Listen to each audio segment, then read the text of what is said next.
He remembered fire, then cold, the explosion, the silence, the black void swallowing the ship whole. Then, light. When Captain Drew Halvorsen's eyes shot open, his lungs spasmed with air so dense it burned. His entire body was slick with a thin layer of translucent gel that clung to his skin like a second flesh. He gasped, coughing it out, chest rising in panic. The cryotube around him was shattered open from the inside. He had no idea how long he'd been asleep. But what froze him wasn't the broken pod. It was a figure on top of him. A woman. No, not human. Was straddling him, her knees pressed against the sides of the pod, her four-fingered hands on his shoulders. Her skin shimmered faintly like metallic glass, and her hair was braided with cables that pulsed faint blue light. She was breathing fast, eyes wide, her pupils vertical slits of deep silver, and a weapon, something between a scalpel and a blade, was pressed against his throat.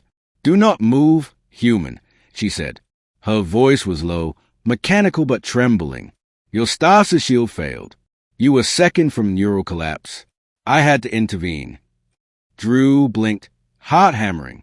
"Who are you?" "Talere, first medic of the Zyran Vanguard. You were the only survivor on this deck. And you were naked," she added with a glance that was half confused, half annoyed. Drew winced. Cryo-sleep protocol. The chute seals melt if worn too long in suspension. The gel kept him warm, but his skin prickled under her intense stare. She seemed more angry than curious, like she'd been forced into something she didn't want to do. He tried to sit up, her blade pressed harder. "I said, don't move. Your heart rhythm is unstable. You humans, you're too fragile." "Then let me breathe, Doc," he muttered. After a moment, the blade lowered. She slid off him, still poised to strike if he moved wrong. The wreckage. The med bay was in chaos. Half the ship's ceiling was gone, and stars twinkled through holes where hull plating should have been. Sparks jumped from shattered conduits. Drew looked around. "Where's the crew?" "Gone," she said flatly. "Your vessel drifted into Zyran territory. We found it adrift near the border nebula. I boarded to find survivors." He looked at her again. "So you saved me." "Temporarily. Your kind are enemies of my kind." That explained the blade. He swung his legs out of the broken pod, standing shakily. Gravity fluctuated, partial ship power. He grabbed a railing, gel dripping from him like sweat. "If we're enemies, why didn't you just leave me to die?" "Because I don't kill the helpless." Her jaw clenched. "But once you can stand, you're leaving. My patrol will trace my signal soon." She moved to a console, trying to restart the power core. Her movements were quick, precise, almost graceful. Drew noticed her hands trembled. She was injured. A burn mark streaked across her shoulder where armor plating had melted. "Hey, you're hurt," he said. "Not your concern. It is if you collapse before I get a chance to thank you." He stepped closer. She toned, warning flashing in her silver eyes. "Stay back." The ship shuddered violently. A low alarm began to whine through the hull. "Grave anchors failing," she muttered. "We're caught in the debris field." "Then we need to stabilize the reactor, now." "You don't understand Zyran tech." "I understand reactors," Drew snapped. "Starfleet protocol, same basic physics, different language." For a tense moment, she hesitated. Then, she tossed him a glowing module. "Fine. You take auxiliary control. Try not to blow us both apart." The fight for survival. They moved through the ruined corridors. Drew Bayford, half covered in a shredded thermal blanket he'd wrapped like a cape, and Tyler limping but fast. The hum of the reactor echoed from deep below. When they reached the core chamber, the floor tilted, gravity failing entirely now. They floated briefly, grabbing handrails. "Field stabilizer's gone," Drew said. "We need manual override."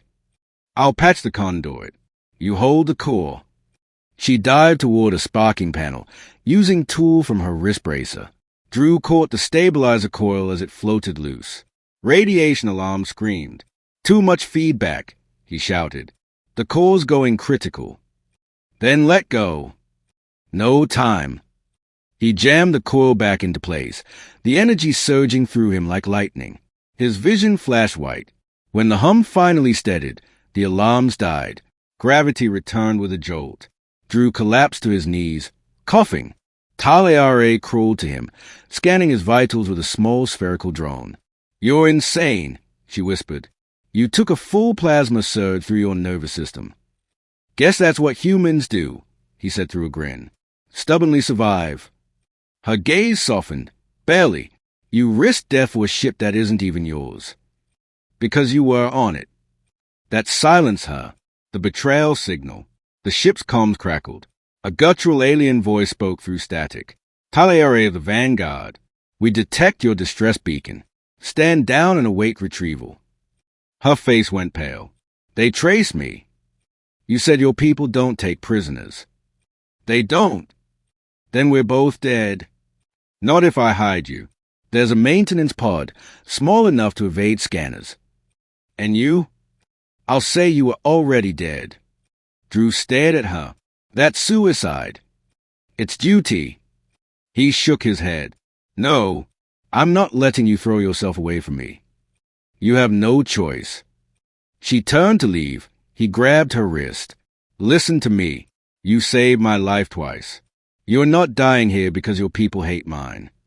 For a moment, something flickered in her eyes. Fear, maybe regret. Then, for the first time, she smiled. "You humans, always turning weakness into defiance." The escape. They ran together through the corridors as a Zyran patrol ship docked outside. Alarms blared red across the hull. Taliare's voice shook. "They are boarding. Go." Drew slammed his hand on the pod controls. The hatch hissed open. "You're coming with me. If I leave, I'm branded a traitor. Better a traitor than a corpse."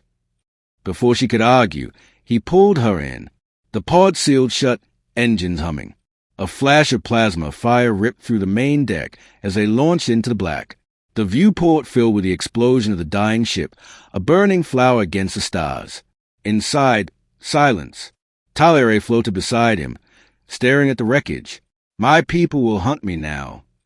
Drew looked at her, still wrapped in that half-torn blanket. "Then welcome to humanity. We make new families when the old ones try to kill us." She turned her head, meeting his eyes. Slowly, she reached out and rested one shimmering hand over his. "Then I am one of you now." "Yeah," he said softly. "You always were." Epilogue.